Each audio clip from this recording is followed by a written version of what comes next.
자, 우리 삼성전자 주주님들 반갑습니다. 삼성장군입니다. 자, 오늘 시장 결국에는 매도 사이드카가 걸렸어요. 결국에는 좀 좋았던 분위기를 전부 다 좀 반납을 해버리는 그런 좋지 않은 흐름이 발생을 했는데, 특히나 외국인 같은 경우에 좀 이틀 동안 연속적으로 좀 3.5조, 2.5조 이렇게 매수세가 들어왔었는데, 오늘 같은 경우에는 좀 조정세가 나오면서 선물도 포함해서 대략적으로 5조가 넘는 매도세가 발생을 했습니다.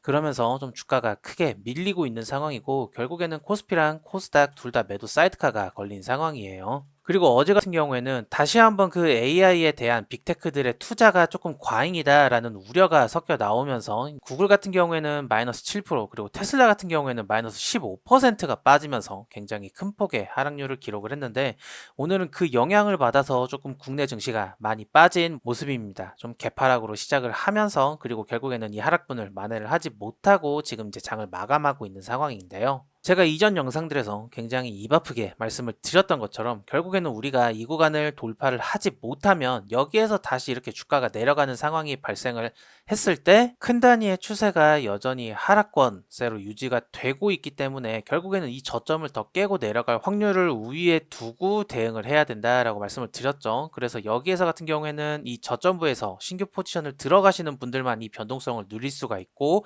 이제 이 위에 상단에서 물려 계시는 분들 같은 경우에는 사실 여기에서 뭔가 공격적으로 아직은 대응을 할 수 있는 상황이 아니다. 그래서 지켜보는 것이 좋고, 여기에서 발생하는 변동성에 있어서는 뭐 플러스 마이너스 뭐 10% 이렇게 왔다 갔다 할 수 있는 수치이지만, 우리가 이거를 욕심을 내다가 뭔가 더 결과가 안 좋게 됐을 때, 잘못되는 상황이 발생을 했을 때 더 큰 손실을 야기시킬 수 있기 때문에, 물려 계신 분들 같은 경우에는 여기를 그냥 지켜봐야 된다. 변동성이 크더라도 그 변동성의 유혹을 이겨내고 우리가 조금은 더 이길 수 있는 구조가 만들어졌을 때, 그때 공격적으로 대응을 하는 게 궁극적으로는 우리가 수익으로 포지션을 마무리할 수 있는 상황이다라고 말씀을 한 번 더 정리해서 드릴 수 있겠고, 이제 이 구간 같은 경우에서 우리가 주가가 이 상단부에서 가격이 머물고 있을 때 대략적으로 한 이틀에서 3일 동안 여기에서 보합권세를 만들어 줬었죠. 그러면은 이 저점부에서 만약에 신규 진입하신 분들이 있다라고 했으면은, 우리가 여기가 굉장히 추세를 바꿀 수 있는 중요한 돌파 구간이었다고 했잖아요.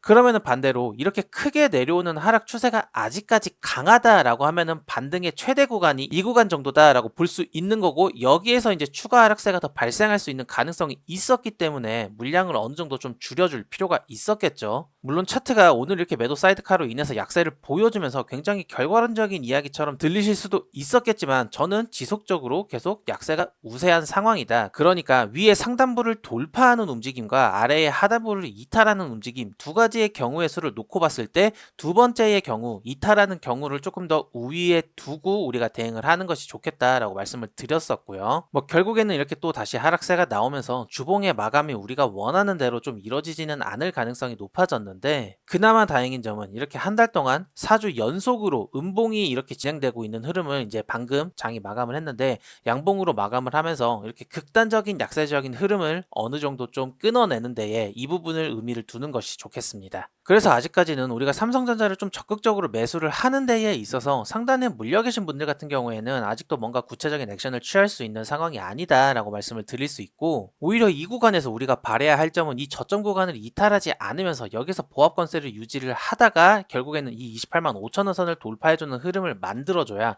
그래서 작게 보면은 이렇게 작은 M자형 형태가 보이죠. 이 M자형 형태가 이렇게 반대로 W자 패턴으로 상승을 하면서 여기가 이렇게 돌파를 하는, 우리가 이걸 보통 하모닉 패턴이라고 해요. 이렇게 패턴이 확산이 되는 형태로 주가 흐름이 진행을 되는 것을 우리가 기대를 하면서 다음 주를 맞이를 하는 것이 좋겠습니다.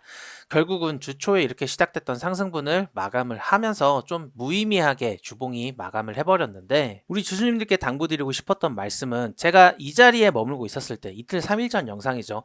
주가가 이렇게 뭔가 더 올라갈 것 같은 흐름을 보여줬을 때, 여기에서 우리가 대응을 하지 않은 것에 대해서 추매를 할 걸, 더 살 걸, 좀 물량을 담아볼 걸, 이렇게 후회를 하는 거는 결과론적인 이야기고, 만약 가격이 이렇게 다시 내려오면 여기가 저점이다라는 것을 확신할 수 없다라고 말씀을 드렸죠.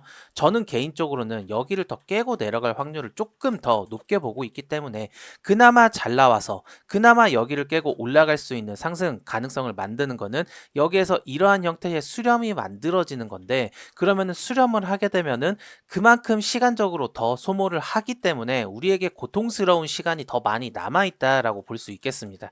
그래서 가급적이면은 이렇게 수렴이 나와버리는 경우보다 차라리 가격을 깨고 내려가서 그나마 조금만, 여기서 이렇게 크게 깨고 내려가면 안 되겠죠. 크게 깨고 내려가는 게 아니라 살짝만 건드리고 빠르게 아랫꼬리를 만들면서 쭉 올라오고, 이제 고점 돌파 기준을 여기에서 여기로 바꿔버리는 것이, 대략적으로 28만 원 선 밑으로 바꿔버리는 것이 차라리 이렇게 큰 단위의 추세를 돌리는 데에 있어서 더 유리한 방향이지 않을까라고 생각을 하고 있습니다. 우리 삼전 주주님들이 그래서 가격이 하락하는 거에 있어서 뭐 당연히 기분이 좋지 않으시겠지만, 저점을 이탈을 하더라도 큰 폭으로 이제 빠르게 올라올 수 있는, 쉽게 말해서 여기에 걸려있는 유동성을 확보를 하고 이제 산 사람들의 손절을 유도를 하고 빠르게 올려주는 흐름이 만들어지는 거는 저점을 갱신을 할 때마다 가능성이 높아지는 거기 때문에. 그리고 업황적인 측면을 고려를 했을 때 사실 지금 반도체가 조정을 굉장히 세게 받고 있고, 글로벌적인 투자사들이나 국내의 증권사들 같은 경우에도 지금 이제 반도체가 굉장히 저평가를 받고 있다, 밸류에이션이 굉장히 낮다라고 이야기를 하고 있기 때문에 그렇게 큰 폭으로 더 많이 빠질 거다라고 저도 생각을 안 하고 있습니다. 그래서 우리 주주님들이 그 부분에 있어서 가격이 추가적으로 하락을 해서 저점을 갱신을 한다고 하더라도 너무 부정적으로 보지는 마시고, 오히려 유동성 확보적인 측면에 있어서 차라리 손절을 하면서 물량을 동시에 빠르게 받아먹고 쭉 밀어 올릴 수 있는 가능성이 발생을 한다라고 생각을 하시는 게 조금은 더 우리 주주님들이 물량을 홀딩하는 데에 있어서 심리적으로 안정이 되지 않을까라고 생각을 하고 있습니다. 다만 오늘은 좀 수급적인 부분에서 조금 부정적인 면이 개인들이 굉장히 많이 들어왔어요. 그래서 외국인과 이제 기관들이 뱉어내는 물량을 개인들이 좀 적극적으로 받아내고 있기 때문에 이런 흐름이 지속이 된다라면은 제가 말씀을 드린 부분처럼 조금 더 주가가 내려가서 저점을 깰 확률이 높아지겠죠. 결국에는 주가의 방향성을 돌릴 수 있는 거는 개인들이 아니라 기관이나 외국인 등 큰 자본들이 이렇게 주가의 방향성을 돌릴 수 있기 때문에, 그 자본들이 들어오기 위해서는 물량을 확보를 해야 되고, 손절 물량이 없으면은 물량을 좀 많이 확보를 할 수가 없겠죠. 결국에는 기관이나 외국인들도 투자자의 입장이기 때문에 싸게 사고 싶은 거는 똑같은 마음이에요. 근데 싸게 사려면은 그만큼 겁을 줘야 되기 때문에 이거를 이탈할 가능성을 우리가 염두를 하면서 대응을 하시는 게 좋겠습니다. 우리 주주님들. 아시겠죠? 그래서 한 번 더 정리를 하자면, 아직까지 큰 폭의 하락 추세는 진행을 되고 있으니까 약세적인 흐름이 유리하다라는 부분을 우리 주주님들이 인지를 하시면서, 그러면서 동시에 이 구간이 바닥권일 확률이 높으니까 저점을 갱신을 하더라도 그렇게 큰 폭으로 빠지지는 않을 거다라는 부분까지도 염두를 하시면서, 주가가 바닥권에 있을 때 우리가 가장 체크해야 되는 부분이 펀더멘탈이 얼마나 잘 쌓이고 있냐, 이 부분을 우리가 잘 알아야 된다라고 말씀을 드렸죠. 그래서 오늘도 제가 우리 삼전 주주님들에게 도움이 될 만한 여러 가지 펀더멘탈 관련된 이야기들을 가지고 왔으니까, 저희 삼성장군 채널 아직까지도 구독과 좋아요 안 누르신 주주님들 같은 경우에는 구독과 좋아요 잊지 마시고 한 번씩 꼭 눌러주시면 감사하겠습니다. 제가 항상 양질의 컨텐츠로 보답할 수 있도록 더 정진하도록 하겠습니다. 자, 일단 첫 번째로는 뭐 여전히 반도체에 대한 수요가 좀 많다, 공급이 부족하고 수요가 여전히 많아서 낸드 플래시나 D램이나 HBM에 대한 가격이 계속 폭등하고 있다라는 기사는 우리가 계속 보고 있죠. 물론 주가 상황이 따라주지 않아서 그게 진짠가, 그 수요가 사실인가를 우리가 매번 확인을 하면서 노심초사하는 마음으로 주가의 흐름을 보고 있지만, 지금 글로벌적으로는 반도체에 대한 수요가 여전하다라는 사례가 계속 증명이 되고 있습니다.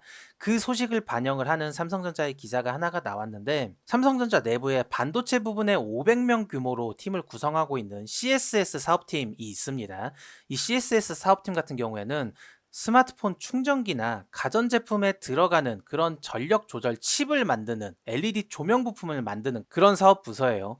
이게 일상생활에서는 꼭 필요한 부품이지만 뭐 기술 장벽이 그렇게는 높지는 않다 보니까 마진이, 수익률이 크게 남지 않는 사업이었는데요. 이 부서 내에 있는 500명의 인원들에게 원하는 핵심 사업부로 면접을 보고 이제 부서를 옮겨갈 수 있는 사내 FA 이적 제도를 삼성전자에서 제안을 한 상황입니다. 그러면 우리 주주님들이 여기에서 의문을 가지실 수 있는 게, 아니 기존에 지금 일을 잘 하고 있는 사업팀에 대해서 인력을 이동하는 게 아니라 뭔가 사람이 더 필요하면 신규로 뽑으면 되는 게 아닌가라는 의문을 가지실 수가 있는데, 여기에서 지금 삼성전자가 가지고 있는 정확한 의도 같은 경우에는 이미 반도체 연구 개발 경험이 풍부한 내부에 있는 베테랑들을 그냥 부서 이동을 시켜서 배치를 하면 현장에 즉시 투입을 할 수 있는 그런 최정예 전력들이 바로 배치가 되기 때문에 오히려 신입사원을 뽑아서 교육을 한 뒤에 현장에 배치시키는 것보다 훨씬 기간적으로도 비용적으로도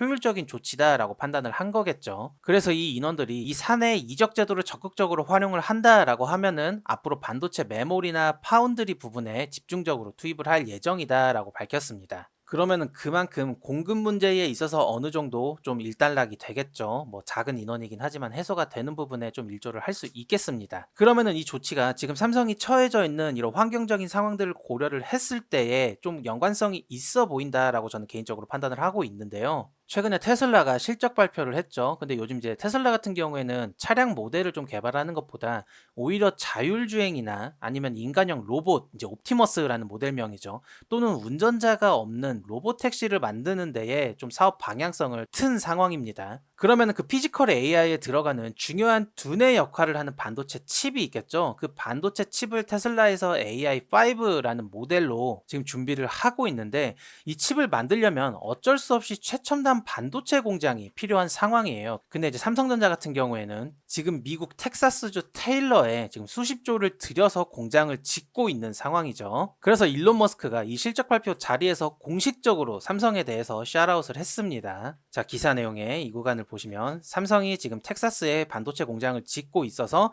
거기에 파운드리를 맡기겠다라고 실적 발표에서 말을 한 상황이에요. 그리고 AI5 말고 그 후속품인 AI6까지도 앞으로 생산을 할 계획인데 이건 역시 삼성의 반도체 공장에서 생산을 할 계획이다라고 이야기를 한 부분에 있어서 삼성 파운드리 사업부의 성과가 이제 본격적으로 나오기 시작할 것으로 지금 기대를 할 수 있는 상황입니다. 이런 환경적인 요소가 있기 때문에 앞서 사내이적 제도를 도입한 것이 이와 관련된 사안이 있지 않을까라고 좀 개인적으로 추측을 하고 있고요. 다음으로는 재밌는 기사가 오늘 또 하나 나왔습니다. 이제 삼성이 미국에도 반도체 공장을 짓고 있고 AI와 관련된 칩을 더 양산하기 위해서 인력을 좀 재배치를 하고 있는 이런 와중에 중국에 있는 대형 스마트폰 회사들이 삼성전자가 이번 3분기에 스마트폰용 메모리 반도체 가격 인상을 발표를 했는데 그 인상안을 거부하는 보이콧 의사를 밝혔어요. 이미 1, 2분기에도 스마트폰용 반도체 가격이 많이 올랐는데 가격을 또 올리려고 하니까 그냥 배째라를 시전한 상황인데요. 지금 삼전 입장에서는 보유하고 있는 반도체 공장이나 인력들을 최대한 돈이 많이 되는 매출을 많이 발생시키는 AI 반도체, 뭐 HBM 등에 투입을 하는 것이 최우선적인 요소로 생각을 하고 있고 공장 라인 자체도 이제 AI 반도체를 만드느라 굉장히 바쁘게 움직이고 있다 보니 기존의 스마트폰에 들어가는 일반 메모리 반도체 생산량이 줄어들 수밖에 없었겠죠. 그래서 덩달아서 스마트폰용 반도체가 같이 귀해지니까 이제 삼성전자는 가격을 인상할 수밖에 없는 것이고 수요는 여전히 있으니까요. 반대로 중국 스마트폰 회사들 입장은 아니 AI 때문에 왜 본인들이 피해를 보냐고 불만을 터뜨릴 수밖에 없는 상황인 거죠. 뭐 이 업체들의 입장이 이해가 안 되는 건 아니지만 사실 삼성전자 입장에서는 아주 당연한 주도권 행사로 볼 수 있겠죠. 뭐 꼬우면은 사지 마라. 너 말고 살 사람 많다. 실제로 수요가 그러하니 삼성전자 입장에서는 가격을 깎아주면서까지 동결을 하면서까지 여기에다가 팔 이유는 없어 보여요. 그래서 결론적으로 수익성이 부족한 사업부에서 반도체 인력을 이동을 시켜야 될 만큼 AI 반도체나 파운드리에 수요가 많다라고 볼 수를 있고 구체적인 그 수요를 테슬라의 실적 발표 자리에서 한 번 더 확인할 수가 있었죠. 그래서 그 AI 반도체 공급을 맞춰주려다 보니 스마트폰 반도체에도 공급이 부족한 현상이 심화될 수밖에 없고 결국에는 삼성전자의 반도체 가격이 지속적으로 계속 상승할 수밖에 없는 선순환 구조가 만들어지고 있다라는 펀더멘탈을 우리 주주님들에게 간략하게 소개를 해드리면서 여전히 주가 상황이 우리 주주님들이 기대하시는 바와 다르게 조금 지지부진하게 흘러가고 있지만 우리가 궁극적으로는 이 가격을 돌파하기 전까지는 이 28만 5천 원 선을 돌파하기 전까지는 사실 아무것도 할 수가 없다. 그냥 이 범위 내에서 물려있는 사람들이 아니라면은 이 범위 내에서 그냥 단타를 치는 거는 할 수 있겠지만 만약에 물려있는 주주님들 같은 경우에는 이 구간을 돌파하기 전까지는 우리가 추가 매수를 할 수 없는 상황인 거는 매한가지이기 때문에 이렇게 펀더멘탈이 얼마나 건강하게 잘 쌓이느냐를 우리가 지속적으로 확인을 하면서 주가가 조금은 더 큰 단위에서의 업사이드를 보여줄 수 있는지 그 가능성들을 우리가 지속적으로 체크를 하는 것이 중요하겠습니다. 아시겠죠, 우리 주주님들. 그래서 한 주 같은 경우에는 좀 기분 좋은 출발을 했지만 좀 보합권세 이후에 결국에는 상승분을 좀 일부 반납을 해버리는 그런 좀 기분 나쁜 장세가 이어지고는 있지만 우리가 결국에는 큰 틀에서 이런 하락 추세를 의식을 한 상황에서 아무것도 하지 않는 게 최선의 대응이다라는 기조를 유지를 하고 있기 때문에 그래서 이 범위 내에서 우리가 구체적으로 뭔가 대응을 할 수 있는 그러한 환경이 만들어지기 전까지는 그저 지켜보시는 게 굉장히 괴로우시겠지만 그 과정에서 우리가 최대한 인내심 싸움을 잘 이겨내서 결국에는 어떠한 방향성을 나중에 보여주든지 간에 여기에서 잘 참은 것이 수익으로 잘 귀결이 되는 상황만 만들어지면 되는 거잖아요. 그러니까 지금 시장이 걸어오고 있는 이 시간 싸움을 우리 주주님들이 잘 이겨내셨으면 좋겠습니다. 결국에 개인은 시간 싸움이 붙으면은 가장 유리한 포지션이에요. 뭐 외국인이든 기관이든 뭐 월마다 주마다 성과를 증명해야 되는 사람들이기 때문에 자리가 오면 적극적으로 살 수밖에 없고 매 포지션마다 리스크를 관리를 해야 되는 사람들이기 때문에 우리가 더 유리해요. 시간 싸움이 붙으면. 그러니까 우리 주주님들 같은 경우에는 삼성전자의 펀더멘탈을 믿고 최대한 차분하게 차트를 잘 지켜보시는 게 좋겠고요. 이제 이번 주말 같은 경우에는 다음 주에 우리가 더 긴 싸움을 해야 될 수도 있어요. 물론 뭐 실적 발표가 기다리고 있기 때문에 우리가 원하는 상황이 충분히 만들어질 수도 있지만 또 반대로 우리가 원치 않는 상황이 또 만들어질 수도 있기 때문에 그 부분을 우리가 대비하면서 이번 주말에 체력과 정신력 관리를 좀 잘 해두시는 것이 굉장히 중요한 요소가 되겠습니다. 아시겠죠? 그래서 오늘 영상은 여기에서 마무리를 하고요. 오늘 시청을 하시면서 우리 주주님들에게 도움이 되는 내용들이 있었다면 저희 삼성장군 채널에 대해서 구독과 좋아요 꼭 잊지 마시고 눌러주시는 거 확인을 하시면서 저는 다음 영상으로 다음 주에 우리 주주님들에게 다시 인사드리도록 하겠습니다. 한 주 동안 고생 굉장히 많으셨고요. 주말에 체력 관리, 정신력 관리 잘 하시길 바라겠습니다. 그럼 저는 이만 들어가 보겠습니다. 감사합니다. 삼성장군이었습니다.